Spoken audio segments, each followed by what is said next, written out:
Hello students, आज का जो क्लास है वो है क्लास 9 मैथ्स के लिए। तो मैथ्स में हम लोग एक नया चैप्टर स्टार्ट किए थे, मात्राओं की तुलना यानी कंपेयरिंग क्वांटिटीज, जिसका पार्ट 1 और पार्ट 2 हो चुका है।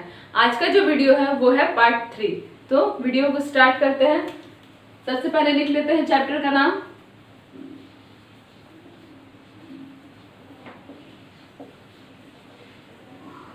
मात्राओं की तुलना।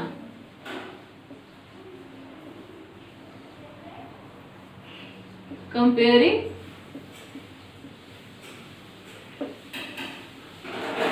क्वांटिटीज।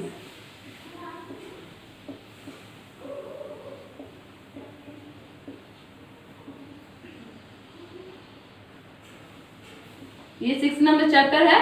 आज है इसका पार्ट 3।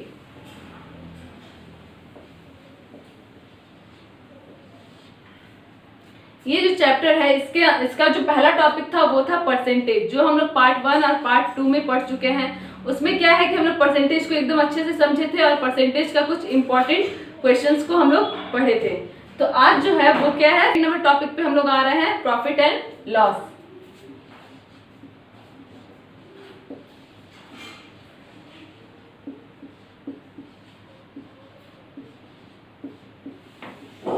हिंदी क्या हो जाएगा, लाभ तथा हानि।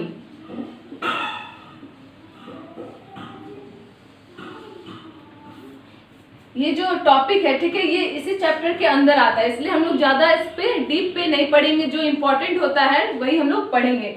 जब इसका अलग से एक चैप्टर बनाया जाएगा प्रॉफिट एंड लॉस का, तब हम लोग डीप में जाके पढ़ेंगे। तो प्रॉफिट एंड लॉस, इसको समझने के लिए सबसे पहले हम लोगों को कुछ और जानना पड़ेगा, ठीक है। कुछ छोटा छोटा बात है जो समझने के बाद ही हम अच्छे से प्रॉफिट एंड लॉस को समझ पाएंगे। तो कुछ इंपॉर्टेंट टॉपिक है, स्टार्ट करते हैं, ठीक है। जैसे कि हम लोग सुनते हैं कि सीपी, ठीक है, कॉस्ट प्राइस यानी क्रय मूल्य। तो बहुत सारे बच्चों को क्रय मूल्य का मतलब नहीं मालूम होगा। तो जब तक क्रय मूल्य, विक्रय मूल्य क्या होता है, या फिर प्रॉफिट क्या होता है, हानि क्या होता है, ठीक है, ये जब तक नहीं समझ पाएंगे तब तक हम लोग प्रॉफिट एंड लॉस टॉपिक को अच्छे से नहीं समझ पाएंगे। तो स्टार्ट करते हैं। कुछ डिफिनेशन हम लोग पढ़ लेते हैं सबसे पहले, ठीक है।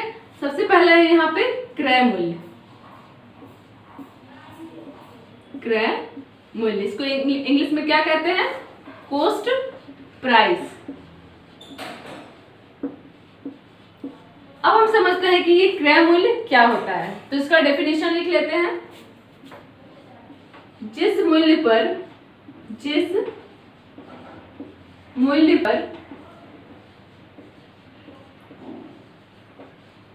कोई वस्तु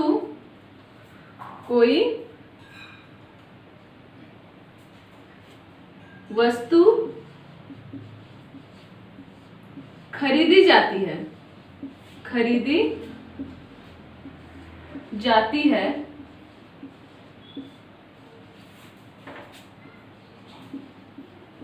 उसे क्रय मूल्य कहा जाता है। क्रय मूल्य कहा जाता है।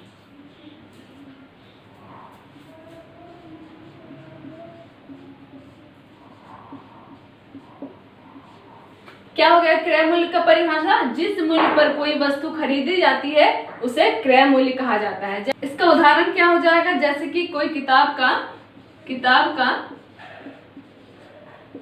प्राइस है 200 रुपया, ठीक है।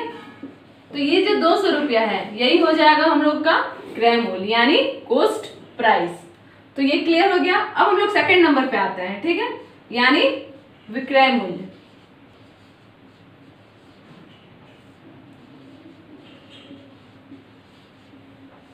विक्रय मूल्य का इंग्लिश क्या हो जाएगा, सेलिंग प्राइस।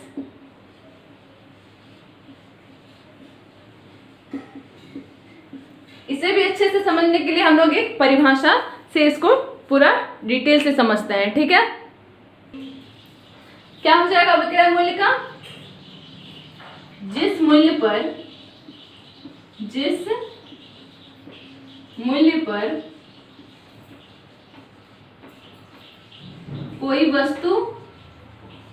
कोई वस्तु बेची जाती है, बेची जाती है, उसे विक्रय मूल्य कहते हैं, विक्रय मूल्य कहते हैं।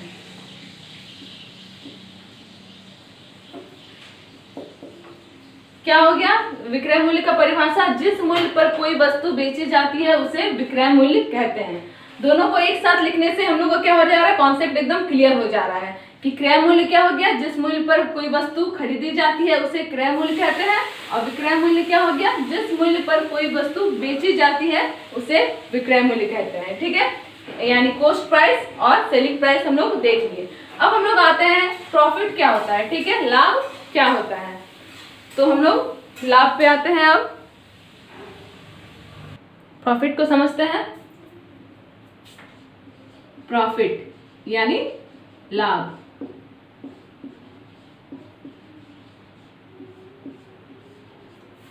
इसका डेफिनेशन क्या हो जाएगा? यदि किसी वस्तु का, यदि किसी वस्तु का विक्रय मूल्य, ठीक है, विक्रय मूल्य, विक्रय मूल्य का इंग्लिश क्या हो जाएगा? Selling price. सेलिंग प्राइस हम लोग शॉर्ट में क्या लिखते हैं? एसपी। ठीक है, एसपी यानी सेलिंग प्राइस। यदि किसी वस्तु का विक्रय मूल्य उस वस्तु के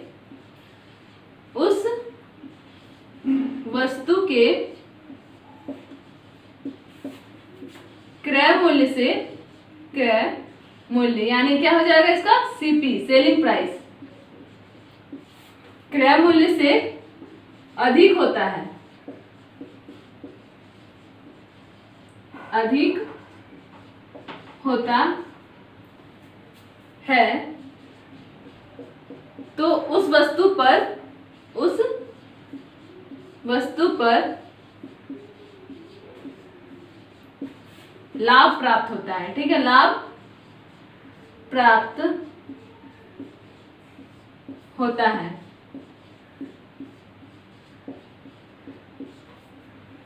एक बार पढ़ लेते हैं, लाभ किसे कहते हैं? यदि किसी वस्तु का विक्रय मूल्य उस वस्तु के क्रय मूल्य से अधिक होता है तो उसे उस वस्तु पर लाभ प्राप्त होता है। एग्जाम्पल ले लेते हैं, जैसे कि एक किताब का सेलिंग प्राइस, ठीक है, यानी विक्रय मूल्य, विक्रय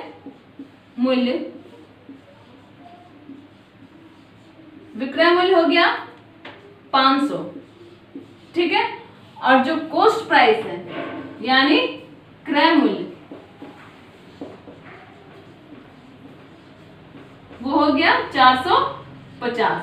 अब देखते हैं कि यहाँ पे लाभ कैसे हो रहा है। जैसे कि कोई दुकानदार, ठीक है, एक किताब को 500 रुपया में बेच रहा है, जबकि वो उस किताब को खरीदे कितना में था? 450 में। तो उस दुकानदार को क्या हुआ?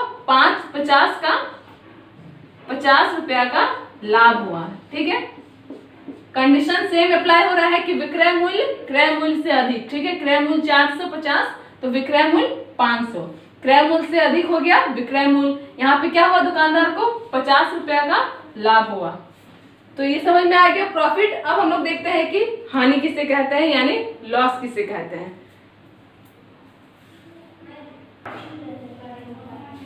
हानि यानी क्या हो गया? लॉस। लॉस को समझ लेते हैं। यदि किसी वस्तु का विक्रय मूल्य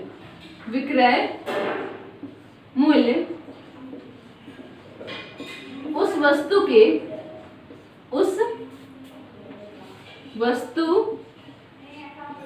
के क्रय मूल्य से कम हो, क्रय मूल्य से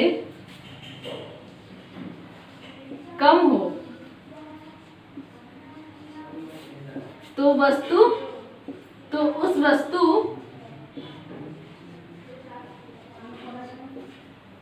को बेचने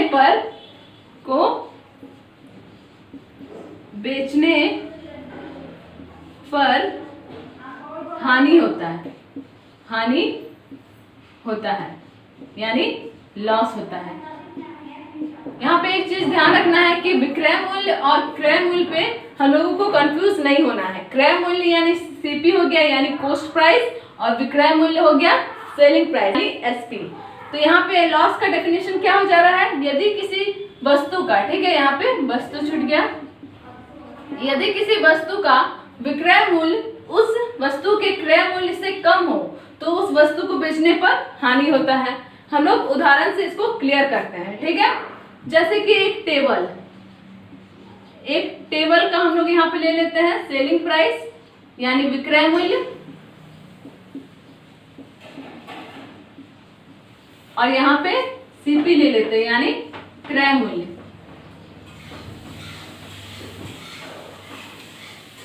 एक टेबल का प्राइस है, ठीक है, एक टेबल को एक दुकानदार खरीदा था 1200 रुपया में, 1200 रुपया में खरीदा, लेकिन जब वो दुकानदार किसी ग्राहक को वो टेबल बेच रहा है तो वो बेचा कितने में है, 800 में, ठीक है। या फिर यहाँ पे हम लोग 1000 ले लेते हैं, ठीक है। एक दुकानदार एक टेबल को खरीदा था 1200 रुपया में, लेकिन उसको बेचा कितने में, 1000 रुपये में उसे बेच दिया, तो उसे यहाँ पे क्या हुआ, 200 रुपया का हानि हुआ, ठीक है। क्या हुआ, 200 का हानि हुआ। तो इस तरह से हम लोग प्रॉफिट और लॉस को समझ लिए और सेलिंग प्राइस और कॉस्ट प्राइस को भी हम लोग समझ लिए। एक दो और टॉपिक है उसको हम लोग समझ लेते हैं, उसके बाद हम लोग प्रॉफिट एंड लॉस का क्वेश्चन पे आएंगे। अगला है हमारा बट्टा, ठीक है। बट्टा यानी क्या हो जाएगा इंग्लिश, डिस्काउंट।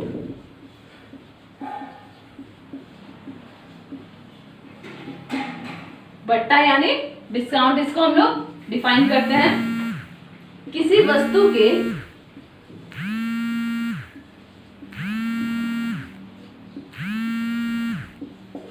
अंकित मूल्य, ठीक है, अंकित मूल्य पर विक्रेता को जो छूट दी जाती है, जो छूट दी जाती है उसे बट्टा कहते हैं यानी डिस्काउंट कहते हैं।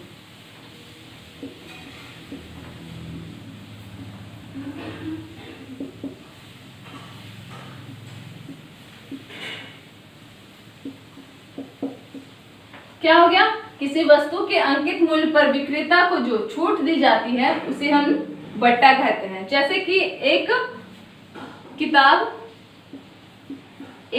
का अंकित मूल्य, ठीक है, अंकित मूल्य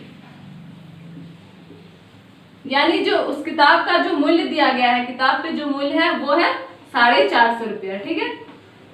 लेकिन जो दुकानदार है वो ग्राहक को बेचता है 400 में, 400 रुपया में ग्राहक को बेचता है, तो उसमें क्या हो गया, जो दुकानदार है वो 50 रुपया का छूट दिया, ठीक है।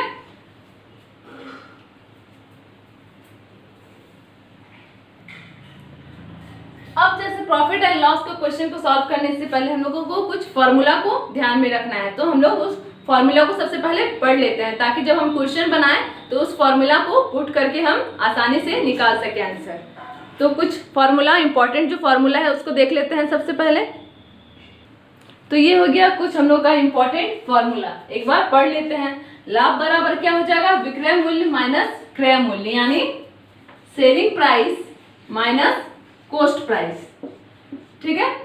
हानि बराबर क्या हो जाएगा, क्रय मूल्य माइनस विक्रय मूल्य यानी सीपी माइनस एसपी। यहाँ पे ध्यान रखना है कि लाभ का जो फॉर्मूला होता है उसका ठीक उल्टा होता है हानि का फॉर्मूला। अगला क्या है, प्रतिशत लाभ यानी लाभ का परसेंटेज हम लोगों को निकालने के लिए दिया जाएगा, तब फॉर्मूला क्या पुट होगा, लाभ बटा क्रय मूल्य गुना 100, ठीक है। प्रतिशत हानि जब निकालने के लिए कहा जाएगा तो क्या हो जाएगा फॉर्मूला, हानि बटा क्रय मूल्य गुना 100। तो अब हम लोग इसी फॉर्मूला पे आधारित कुछ क्वेश्चन को लेते हैं। तो सबसे पहला क्वेश्चन हम लोग देखते हैं क्या है। हो गया हम लोग का पहला क्वेश्चन, एक बार हम लोग अच्छे से पढ़ लेते हैं। एक साइकिल को 1960 में खरीद कर 1862 में बेचे जाने पर दुकानदार को कितना प्रतिशत की हानि होगी। ठीक है, तो यहाँ पे हम लोग क्या करेंगे, सबसे पहले हम लोगों को जो दिख रहा है वो हम लोग लिखेंगे। यहाँ पे क्या है, एक साइकिल को 1960 में खरीद कर यानी क्या हो गया, ये कॉस्ट प्राइस हो गया यानी क्रय मूल्य हो गया। तो जो जो हम लोग को सबसे पहले नजर आ रहा है उसको लिखेंगे। तो क्रय मूल्य क्या हो गया, क्रय मूल्य बराबर कितना है, ₹1960। 1960 में खरीद कर 1862 में बेचे जाने पर, यानी 1862 में क्या कर उस साइकिल को बेचा जा रहा है, तो 1862 क्या हो जाएगा, विक्रय मूल्य हो जाएगा यानी सेलिंग प्राइस।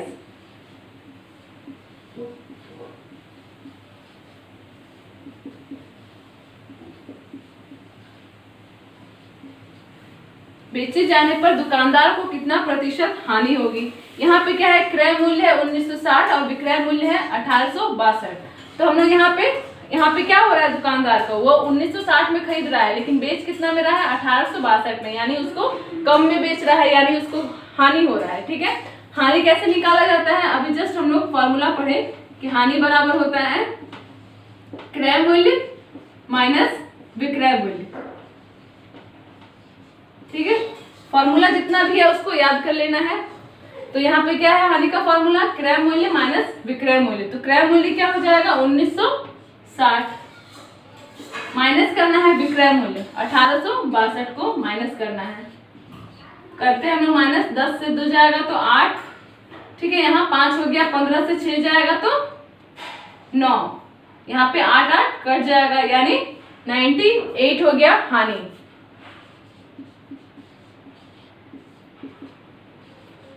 अब यहाँ पे क्या पूछा जा रहा है कि प्रतिशत पूछा जा रहा है कि उसका जो हानि हुआ। ठीक है, ये 98 जो उसका हानि हुआ वो कितना प्रतिशत है, हम लोगों को प्रतिशत निकालने के लिए बोला जा रहा है।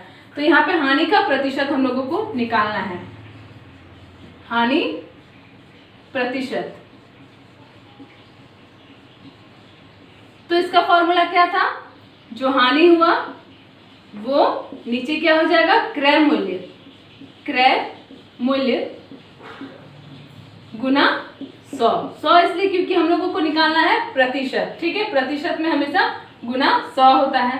तो यहाँ पे हानि हम लोग का कितना आया, 98।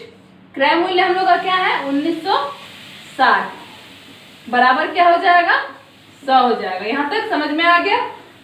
हम लोग का जो फॉर्मूला था हानि प्रतिशत का, हानि बटा क्रय मूल्य गुना 100, इस पे हम लोग पुट किए। ठीक है, अब हम लोग जो कट रहा है उसको काट देना है। तो हम लोग देख रहे हैं कि यहाँ पे जो ये ऊपर नीचे है 1960 और 100, इसमें 0 कैंसिल होगा, तो 0 कैंसिल कर दिए। अब हम लोग इसको देखते हैं 2 से काट के, 2 से काट रहे हैं, 4 बार में 8, उधर 1 गया यानी 18 हो गया, 9 बार में 18, 8 बार में 9 बार में 18, 1 इधर गया 16, तो 8 बार में 16। क्या अब ये किसी से कट रहा है, क्या बचा हम लोग का 49/98 गुना 10 हम लोग का बच गया है। ठीक है, देख रहे हैं और भी इसमें कुछ कटेगा या नहीं कटेगा। तो जो बचा है सबसे पहले हम लोग उसको लिख लेते हैं। हम लोग का क्या बचा है, 49/98 गुना 10। यहाँ पे हम लोग जो कट रहा है वो काट दे रहा है। तो क्या हो जा रहा है, ये जो 49 का पहाड़ा में 98 2 बार में कट जा रहा है। ठीक है, हम लोग काट दिए, और ये जो है 10 2 का पहाड़ा में 5 बार में कट जा रहा है। तो आंसर क्या आया हम लोग का, 5%। ठीक है, आंसर आया 5%, यानी एक साइकिल को 1960 में हम लोग जो 1960 में दुकानदार खरीदा था और वो बेचा कितना में, 1862 में, यानी उसको हानि कितना हुआ, 5% का उसको हानि हुआ। ठीक है, कॉन्सेप्ट अच्छे से क्लियर हो गया होगा। तो आज का जो वीडियो है उसमें हम लोग हम लोग डेफिनेशन को पढ़े। ठीक है, डिटेल से, और एक क्वेश्चन को हम लोग किए। अब अगला जो पार्ट आएगा इसका, यानी पार्ट 4 आएगा, उसमें हम लोग प्रॉफिट एंड लॉस का कुछ और इम्पोर्टेंट क्वेश्चन को देखेंगे। तो आज का वीडियो यहीं पे समाप्त होता है।